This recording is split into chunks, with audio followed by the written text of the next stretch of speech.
terjadinya seperti itu gitu. Jadi ya pada saat harinya terjadi seperti itu kayak ya kayak nggak tahu ini nyata apa enggak sih gitu, atau ini sebenarnya mimpi apa, ini akan balik lagi nggak sih gitu.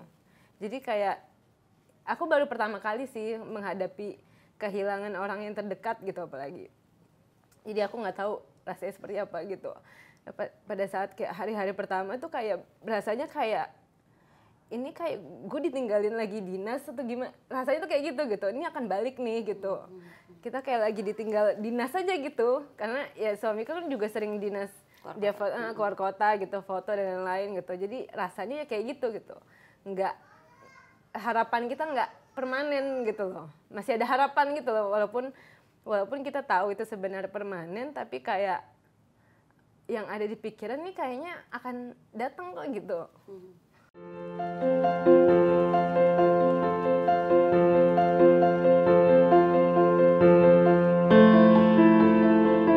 Hai Moms, kita ketemu di Moms Talk dan kali ini di edisi Moms of the Month untuk bulan Maret, saya mau ngobrol-ngobrol dengan seorang ibu, seorang mom, seorang perempuan yang luar biasa. Sebenarnya kalau di ini istilahnya tuh kalau isi bio tuh panjang bionya ya. Tapi hari ini saya sudah bersama Yara Destani ya. Aku sapa dulu kali ya, apa kabar Yara? Kasih kan terlalu excited mau ngobrol sama Yara. Yara apa kabar? Baik Mbak. Sehat? Sehat, alhamdulillah. Dua anaknya ada Arka dan juga Amar. Arka tuh usianya 6 tahun, Amar 2 tahun. Gemes-gemes deh moms ya. Nanti bisa lihat fotonya ada di website kita juga ya. Nah saat ini kesibukannya apa?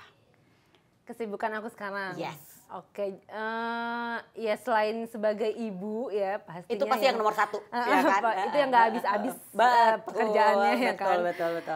Selain itu ya sekarang running bisnis. Aku kan backgroundnya fotografer, jadi dari dulu udah 10 tahun lebih lah kurang lebih aku berkecimpung di industri fotografi ya kan. Sampai sekarang masih ngejalanin itu. Terus sama sekarang ngejalanin ngelanjutin bisnis suami, startup namanya Pixel. Terus sama itu ngejalanin bisnis franchise yang ini. Jadi cuman kemitraan gitu. Betul. Nah, abis kita akan bahas itu juga. Tapi yang aku mau bahas pertama adalah soal statusnya sebagai female photographer. Karena nggak banyak kan sebenarnya fotografer perempuan di Indonesia. Rata-rata pasti laki-laki ada, cuman nggak banyak. Apa sih yang membuat Yara tuh tertarik untuk aku mau jadi fotografer gitu. Padahal sebenarnya kalau perempuan tuh lebih senang aku mau difoto bukan fotoin gitu kan ya. Oke. Dari sebenarnya pertama kali aku berkecimpung di fotografi itu waktu kuliah dulu. Jadi dari dulu kuliah, aku kuliahnya kan di komunikasi. Pada saat pas kuliah tuh ada tuh mata kuliahnya fotografi. Nah mulai dari situ tuh belajar foto, kenal kamera, terus mulai ngulik-ngulik, terus diskusi sama teman-teman gitu, nyoba-nyoba sama teman-teman. Terus habis itu udah deh mulai dari situ, habis itu ketemu komunitas lagi di luar kampus. Terus ya udah deh mulai dijalanin gitu, mulai ngerjain wedding, terus ngerjain foto-foto fashion, terus ngerjain foto-foto produk, company profile gitu. Mulai dari situ sampai sekarang. Yara juga punya bisnis, tadi kan menjalankan aplikasi untuk foto gitu kan ya. Terus juga tahu-tahuan masih? Tahu masih. Walaupun digoreng gak mendadak ya. Ini beda ya. Jadi bisnis tagar, tahu garing ya. Garing, bener. Terus juga sempat bisnis fashion, baju anak dan pashmina. Wow, aku sih luar biasa, seneng sibuk emang ya. Semuanya masih jalan? Iya. Yang baju hijab sama baju anak sih udah enggak lah gitu. Karena itu aku jalanin sebelum pandemi. Terus tiba-tiba pandemi itu kan, terus yang hijab jadi nggak bisa belanja bahannya ya kan, karena toko-toko pada tutup. Terus yaudahlah aku nggak lanjutin. Terus pada saat itu lagi hitsnya tuh lagi model baju-baju tie-dye ya kan. Ya udah aku bikin lah. Aku iseng cari tahu gimana sih cara bikin tie-dye gitu. Aku tuh suka belajar sesuatu yang baru ya, gitu, kayak iseng aja. Oh, senang gini aktif caranya ya. gitu. Gini caranya habis itu jadi ngulik-ngulik terus kayak belum ada nih baju anak-anak ya kan, baju orang dewasa udah banyak ya Yes. kan, baju yang tie dye gitu, baju anak-anak belum ada, ya udahlah aku Bikin tuh. lah dari situ. Itu lagi Pas pending dulu, pandemi lagi gitu. break dulu. Ini sekarang lagi break dulu, sekarang ya nggak sempet sih jadinya gitu, karena itu handmade, bener-bener handmade gitu. Tapi akan dilanjutin dong. Insya Allah doain aja. Aku doain semuanya jalan lagi. Dan bisnis franchise tahu garing juga jalan. Masih alhamdulillah. Masih jalan juga, dan juga aplikasi foto ini Iya, ya. betul. Oke, nah Yara, sebenarnya aku mau nanya deh, mana sih yang paling Yara sukain, jadi fotografer atau menjalankan status sebagai entrepreneur gitu loh? Kalau sampai sekarang yang aku selalu enjoy ngerjainnya sih of course di bagian foto. Udah tahu ya kan. Pada saat proses photoshoot dari pre-production sampai post-productionnya aku suka banget sih ngerjainnya gitu, karena nggak tahu ya, mungkin itu namanya passion. Tapi kan passion tapi nggak dibayar, kadang kan juga ya buat ngapa gitu ya kan, lama-lama habis juga gitu passionnya. Tapi ya alhamdulillah passion ini masih menghasilkan juga, dan emang aku suka banget gitu. Karena aku lumayan, ya sekarang kan aku ngerjain foto plus ngerunning bisnis juga. Itu suatu hal yang beda banget ternyata gitu. Yang aku pikir ini industri masih sama-sama fotografi, tapi yang satu bisnis, yang satu as a freelancer gitu, yang by project gitu. Itu beda banget ternyata ilmunya gitu. Tapi pada saat aku, ya sampai saat ini aku jalanin, yang benar-benar aku enjoy banget ngejalaninnya yang masih foto gitu. Karena ya namanya bisnis kan it's a very long journey gitu ya kan. Journey yang panjang banget gitu. Ya itu yang kadang ya pasti ada up and down-nya gitu, yang berasa ya banget gitu. Dan ngomongin soal fotografi kecintaan, Yara juga akan fotografi, itu juga yang membuat Yara tuh suka ngasih tips-tips nih ya. Ini buat moms, follow deh sosmednya Yara, karena ada tips-tips gimana caranya buat moms yang punya bisnis gitu kan ya, juga mau jadi entrepreneur, diajarin loh gimana sih ngambil angle foto yang bagus tuh seperti apa, menggunakan handphone itu. Ya, apa sih yang membuat Yara juga akhirnya ingin berbagi, sharing gitu loh? Pertama kan dari Pipixel sih, awalnya dari Pipixel, karena kita Ini aplikasinya ya, aplikasi untuk Pipixel itu foto itu ya. Aplikasi foto editing, karena emang sekarang nih zamannya kan orang udah bisa foto sendiri pakai smartphone ya masing-masing gitu. Betul. Nggak semua orang punya budget untuk hire fotografer gitu ya kan. Nah jadi ya emang caranya sekarang orang tuh ya foto-foto sendiri gitu. Cuman gimana orang udah bisa fotonya apa belum, itu lain cerita gitu. Nah makanya kita ya aku sama tim benar-benar kita berniat banget untuk mengedukasi orang-orang supaya fotonya pun walaupun pakai HP juga bisa yang bagus. Betul. Gitu. Karena walaupun HP-nya bagus tapi dia nggak bisa fotonya kan juga sayang. Betul. Gitu. Sedangkan yang mereka inginkan kayak hayalan mereka tuh lumayan tinggi kan. Kalau sekarang kan orang referensinya tuh tinggi gitu dibanding 10 tahun yang lalu gitu misalkan.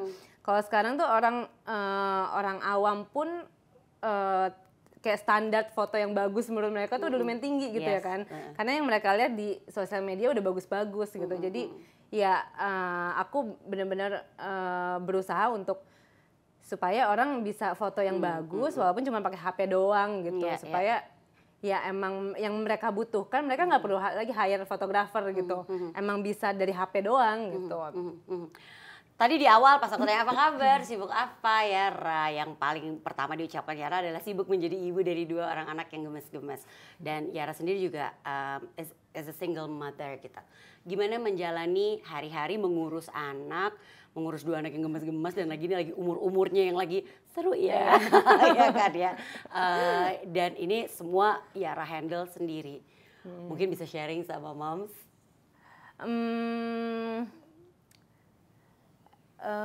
Ya gimana menjalaninya sih, alhamdulillah sih dijalanin aja gitu loh Mbak.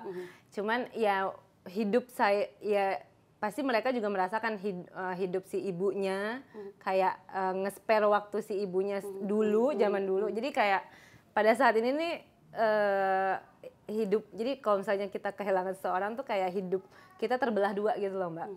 Zaman sekarang setelah kehilangan sama sebelum kehilangan gitu. Jadi kayak itu dua dunia yang berbeda gitu. Jadi makanya akan sering Mbak Enzi juga pasti akan sering dengar setelah kejadian sama sebelum kejadian gitu. Dan ya anak-anakku juga pasti merasakan sebelum kehilangan ayahnya, ibunya tuh ya 24 jam buat dia gitu ya kan. Karena aku emang semenjak Arka lahir aku emang fokusin untuk udah aku mau ngurusin anak aja nih gitu. Full time mom full gitu time ya. mom, nggak bahkan ngambil project pun juga udah enggak gitu. Okay. Jadi ya pada saat setelah kehilangan jadinya ya anak-anak pun juga jadi lihat kan, oh si ibu nih jadi ya ada waktunya, jadi harus bagi waktu gitu, bagi waktu jam sekian sampai jam sekian aku ngurusin anak-anak, jam sekian sampai jam sekian aku harus kerja gitu. Ya jadi dijalaninnya seperti itu aja gitu kurang lebih Mbak. Oke. Situasinya saat ini memang Yara menjadi single mother, mengurus Arka dan juga Akmar sendiri. Waktu itu pas papanya anak-anak meninggal tuh Amar usia 7 bulan. 7 bulan. Ya aku nggak bisa mau nanya bagaimana saat itu menjalani perasaan, nggak mungkin menjalani hari-hari di awal-awal, apalagi Amar masih 7 bulan dan waktu itu berarti Arka tuh 4 tahun ya? Arka ya 4 tahun. Gimana bisa berusaha untuk aku tetap harus jalan nih, harus bisa bangkit, coping mekanismenya tuh saat itu gimana? Aku boleh flashback sedikit dulu nggak sih, gimana ceritain dulu misalkan kejadian itu gimana sih boleh, gitu ya boleh, kan, boleh supaya banget. orang-orang juga jadi ngerti gitu ya kan. Waktu itu kan kondisinya kita berempat tuh kena COVID Mbak. Kita berempat kena COVID, aku, anak-anak dan papahnya gitu. Amar waktu itu umur juga 7 bulan kena COVID juga.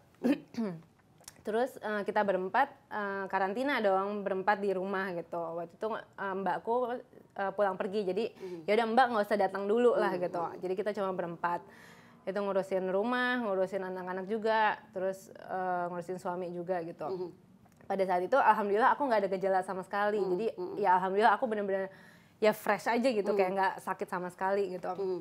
Terus anak-anak paling demam aja. Terus kayak beberapa hari kemudian awal kita karantina, terus papanya suamiku, jadi suamiku dia kondisinya lama-lama makin turun gitu. Tadinya dia cuma flu-flu, terus dia mulai sesek gitu jadinya.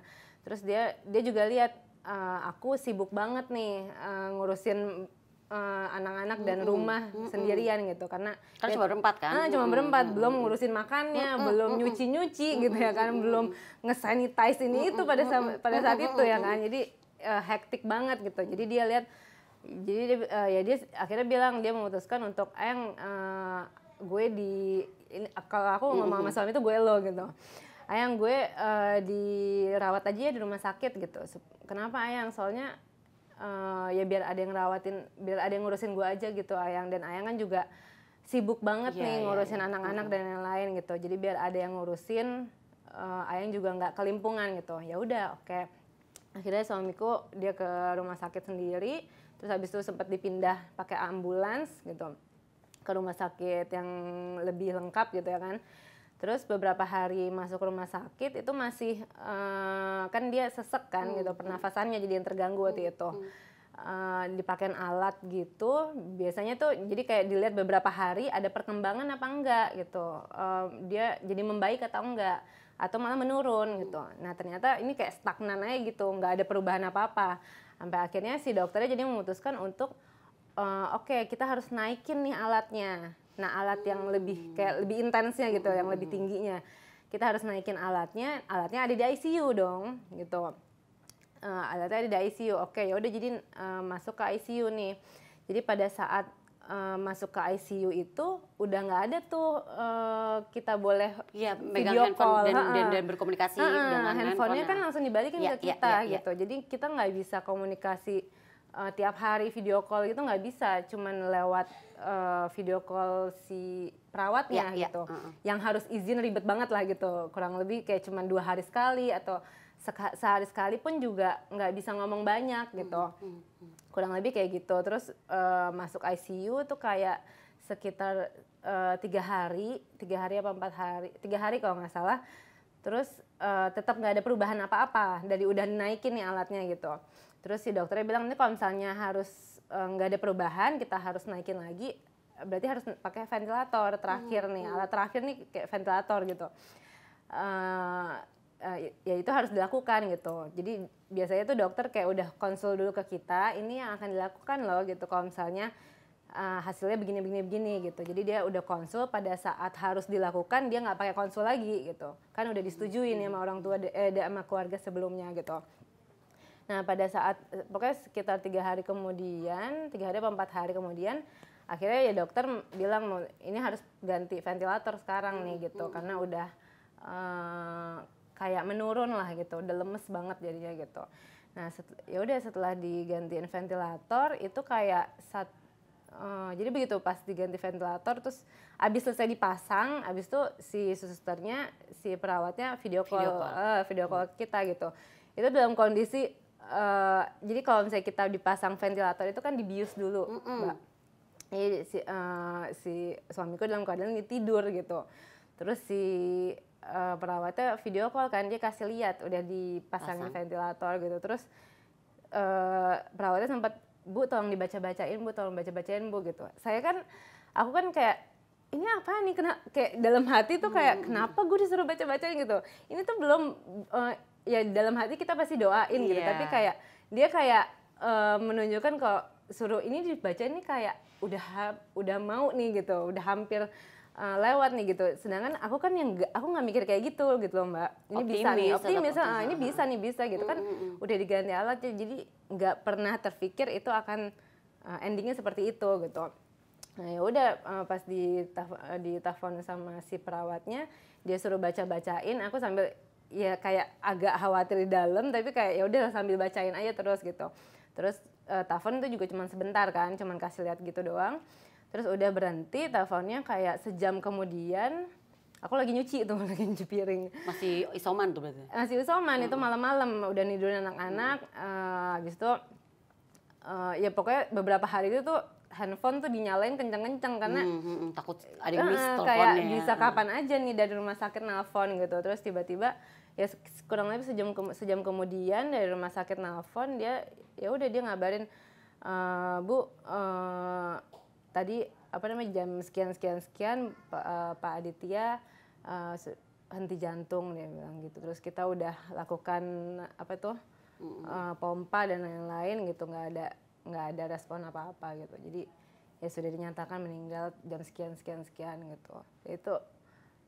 Itu aku masih inget banget sih, kayak hari itu telepon itu tuh kayak kondisinya gimana tuh kayak itu masih terngiang banget gitu. Terngiang banget hari itu gitu. Masih jelas banget gitu kejadian itu seperti apa gitu. Ya pada saat jadi ya dari hari-hari kita makasih ya Mbak.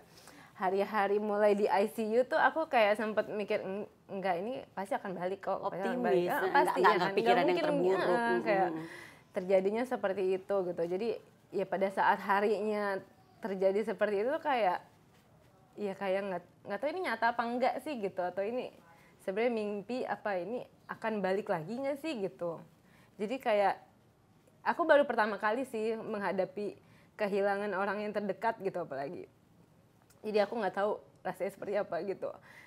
Pada saat kayak hari-hari pertama tuh kayak rasanya kayak ini kayak gue ditinggalin lagi dinas atau gimana, rasanya tuh kayak gitu. Ini akan balik nih gitu. Kita kayak lagi ditinggal dinas aja gitu, karena ya suamiku kan juga sering dinas, dia keluar kota gitu, foto dan lain-lain gitu. Jadi rasanya ya kayak gitu. Nggak, harapan kita nggak permanen gitu loh. Masih ada harapan gitu loh, walaupun kita tahu itu sebenarnya permanen, tapi kayak yang ada di pikiran nih kayaknya akan datang kok gitu. Kayak masih ada harapan terus gitu. Mungkin di saat itu masih kayak, kan kata orang kan kalau kita coping mechanism itu atau dealing with loss itu kan ada fasenya kan. Itu masih di tahap fase in denial berarti ya? Mungkin kali ya. Aku nggak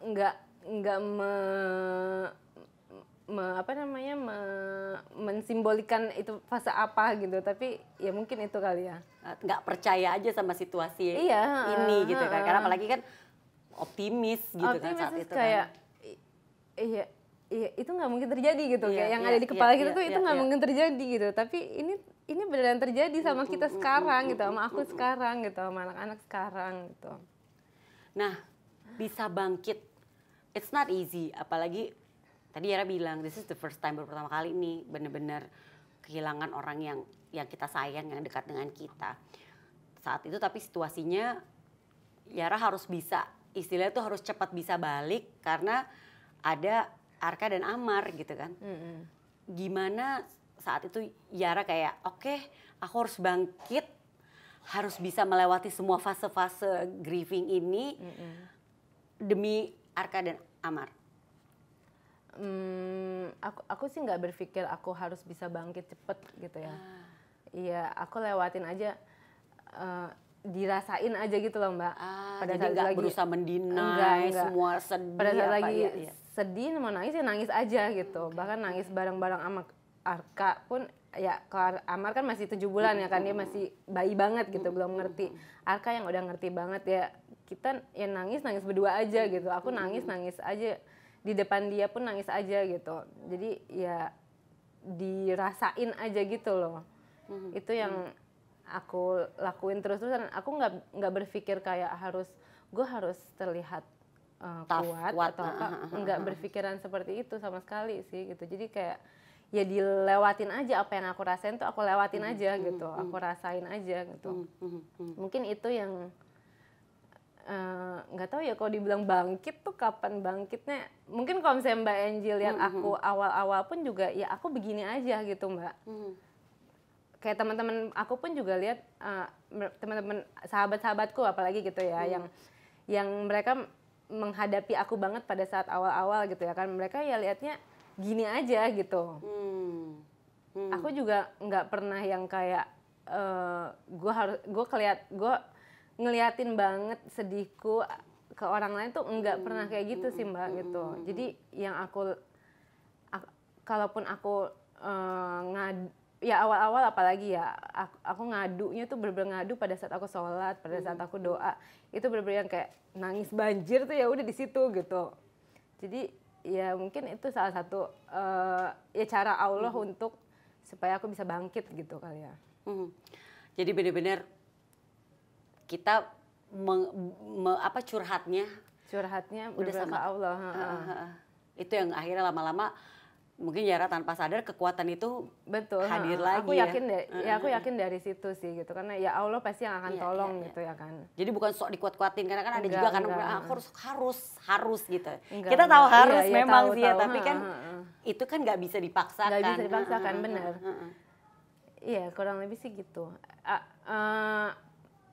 Sebenarnya kayak papaku sih yang paling, ya mungkin karena kalau bokap kan cowok gitu ya kan, kalau seorang papa kan cowok gitu ya kan, beliau yang selalu move on gitu, pasti bisa gitu.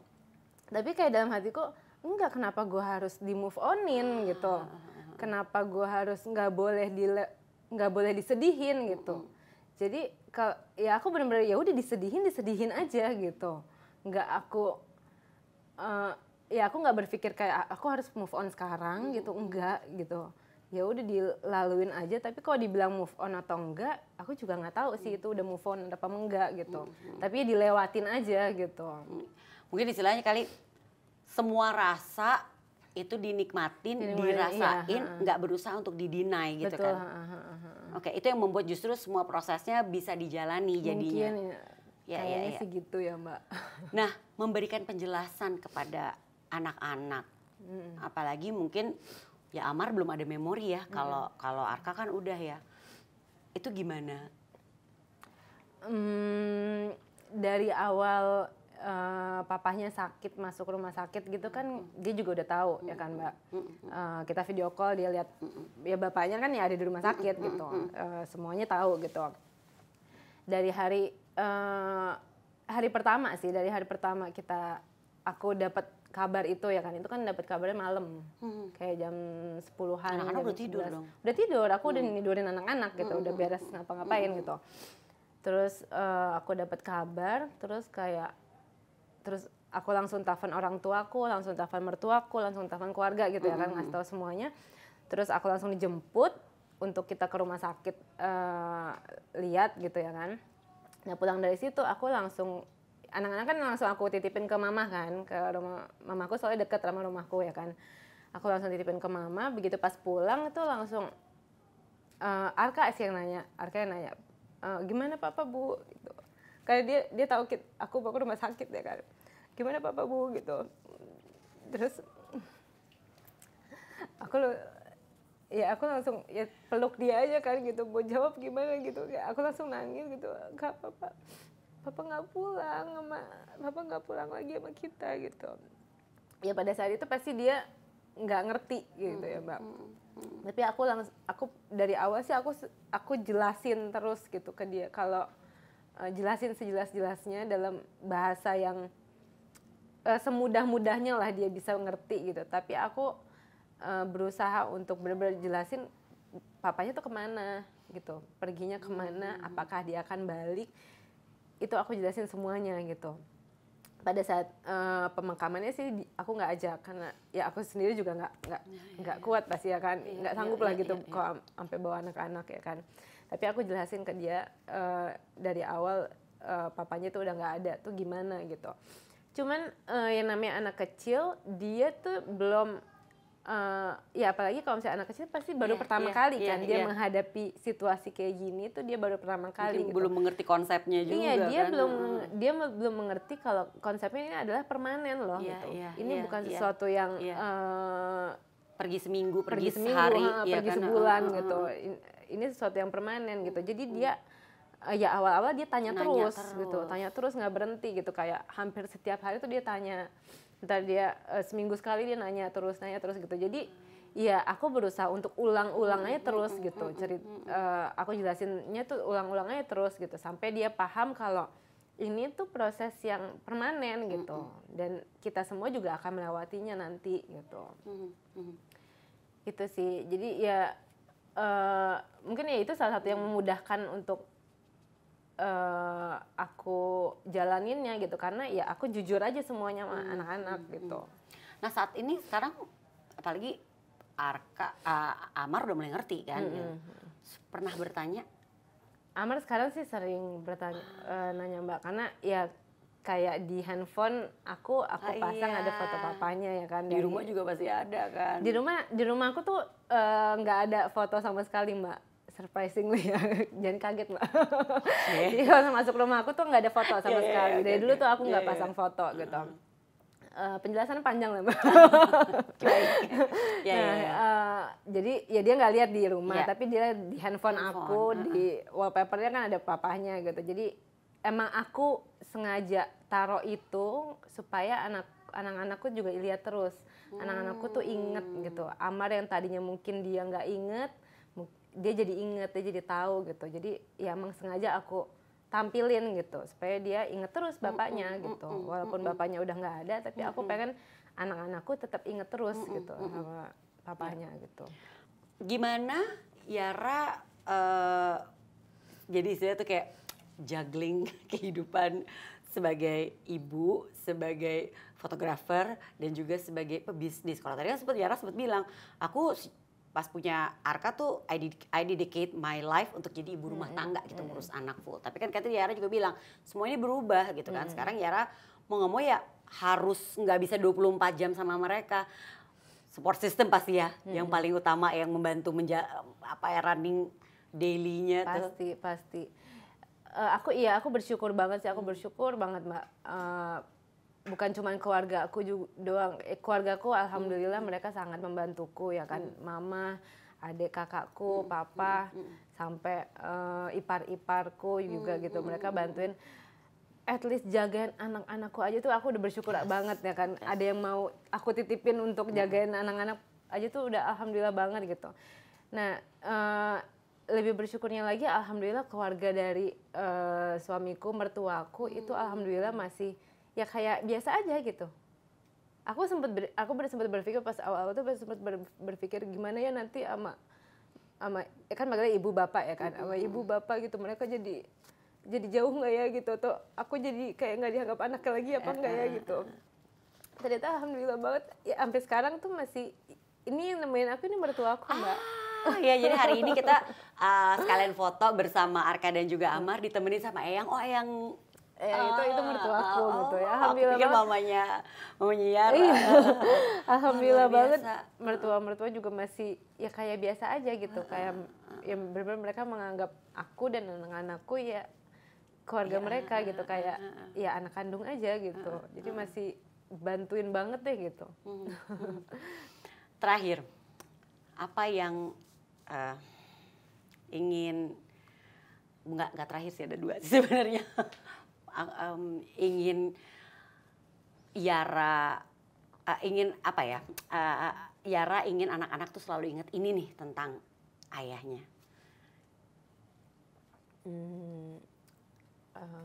Apa yang Anak-anak tuh ya tuh ini ayah tuh seperti ini loh gitu. Mereka sendiri sih udah inget ya, apalagi Arka. Suamiku tuh kan dia orangnya kan supel banget Mbak, supel parah, dan dia tuh orangnya lawak gitu loh. Lawak dan supel, dan dia tuh dia kan juga bisnis ya kan, jadi nggak most of the time dia ada di rumah. Jadi dia deket banget sama aku, deket banget sama anak-anak tuh deket gitu. Dia ngurusin anak-anak juga gitu. Jadi dia inget banget. Yang aku pengen, ya yang sampai sekarang Arka selalu inget pun sih, dia yang selalu kayak dia nemenin almarhum tuh nemenin anak-anak main gitu. Itu dia pun masih inget sampai sekarang, kayak main PS tuh. Dulu sama papa main PS gitu. Dulu sama papa ke masjid gitu, misalkan ke sholat Jumat gitu, itu tuh dia masih inget banget gitu. Yang aku pengen anak-anak inget sih, ya aku pengen anak-anak inget ya papanya tuh selalu, ya papanya gitu, yang selalu As a fun loving person. Iya, gitu orangnya ya. itu kocak gitu, tapi yang suka nemenin dia main juga gitu, nggak serius-serius banget gitu orangnya juga gitu, tapi juga yang ngajarin dia sholat, ngajarin dia ke masjid gitu. Ya sebagai papahnya aja gitu. Sudah hampir 2 tahun ya berarti ya papanya anak-anak pergi ya. Apa yang ingin Yara sampaikan ke anak-anak? Always remember this about your dad gitu, tentang ayah kalian.